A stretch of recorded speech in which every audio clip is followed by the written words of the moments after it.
Let's move now to Cape Town for a very special tribute to an extraordinary man. Archbishop Emeritus Desmond Tutu is a Nobel Peace laureate. He's a veteran of South Africa's struggle against apartheid, and today he turns 90 years old. He's been celebrating all day with more to come. This evening there was a church service at Cape Town St George's Cathedral. Tributes, of course, and well-wishes have poured in from around the globe. eNCA senior reporter Ayesha Ismail has been at the cathedral. She joins us now. Hello, Ayesha. A really special occasion. You were at the 90th birthday church service. Tell me a little bit more about it.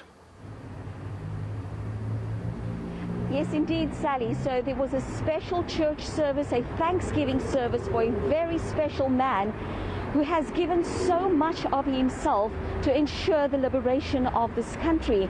Now, a lot of people that I spoke to talked about the legacy of Archbishop Desmond Tutu that we need to continue, saying it doesn't make sense and it will be useless for us to celebrate his birthday if we do not live and continue with his legacy.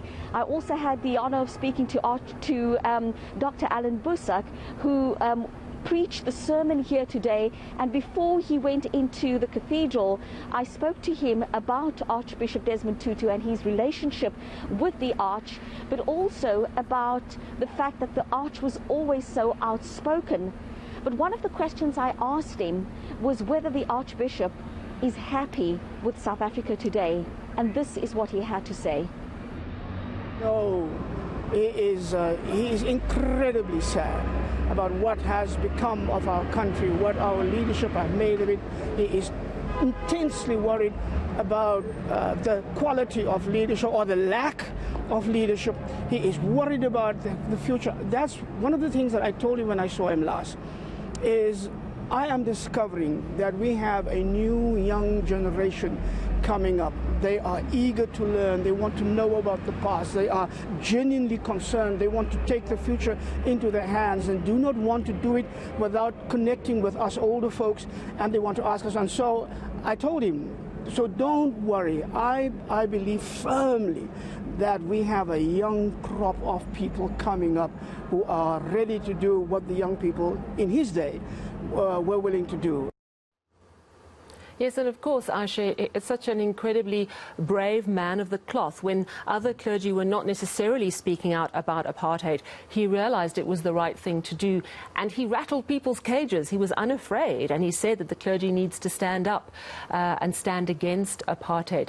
And that, of course, is part of his extraordinary legacy. You've spoken to members of the clergy today, and you've spoken to former political activists, but really this is a global event that everyone is celebrating around the world. Just tell us a little bit more about some of the people you've spoken to today as well. Well, some of the people that I spoke to were also saying that Archbishop Desmond Tutu did not engage in struggle to be famous. He did not take up the plight of the poor to become famous. He did this because it was the right thing to do. And while he was critical of the apartheid government, he was equally critical of the current South African government. But let's take a listen to what the General Secretary of the South African Council of Churches had to say, because remember, the Archbishop was also once the General Secretary of the South African Council of Churches.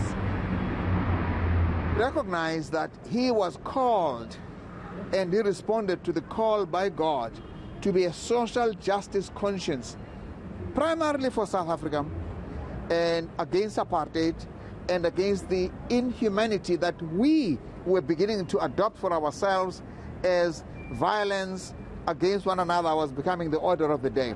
But also, he became a conscience to the world.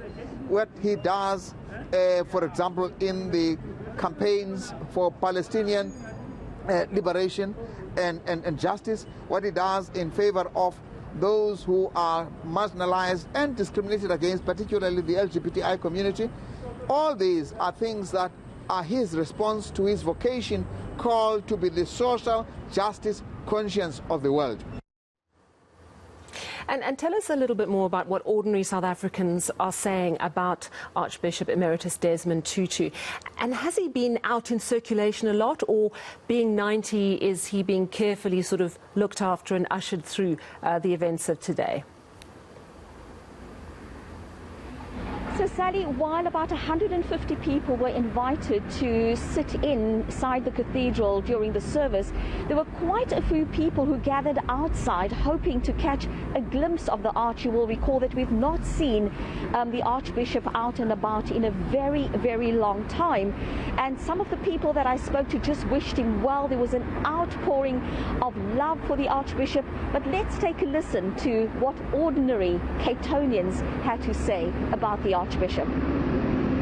Yeah, I'm going to say to the Archbishop, I'm so happy that Tata Desmond Tutu today is so old, getting these years. I want to say we must enjoy his birthday. To see the longevity of his fight, the fact that he's done so much in terms of sacrificing his time and his effort to secure certain things for us as a nation. I think a lot of people almost walk past that and forget about it. Arch, happy birthday. I just want to say to everybody, if you think there's a great big wind today in Cape Town, it's not the wind.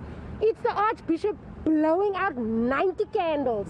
It's going to feel like the Cape Doctor, but it's just that much breath to blow out 90 candles. We love you. Thank you for everything. Happy birthday, Godspeed, and love to your wife as well.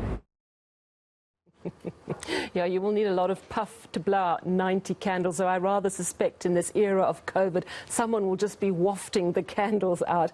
And of course, the celebrations are not over. Tonight at 7, it's the 11th Desmond Tutu Peace Lecture, which is quite interesting because there's 4 speakers tonight. So yes, Sally, this lecture will take place tonight, and it's interesting because those participating in this lecture will include the Dalai Lama, also Mary Robinson, and of course our very own Thuli Madonsela and Graça Machel. So that will be a lecture that we need to watch, and also to learn from the comments and the interesting discussions that will be taking place during that lecture this evening. Yeah, such an interesting time for the Archbishop, who's 90, but also where we are as a country and where we are as a planet. So it'll be really interesting to watch that lecture. We will, of course, be taking that lecture live here on eNCA when it gets underway at around 7 o'clock tonight. And thank you so much, eNCA senior reporter Ayesha Ismail.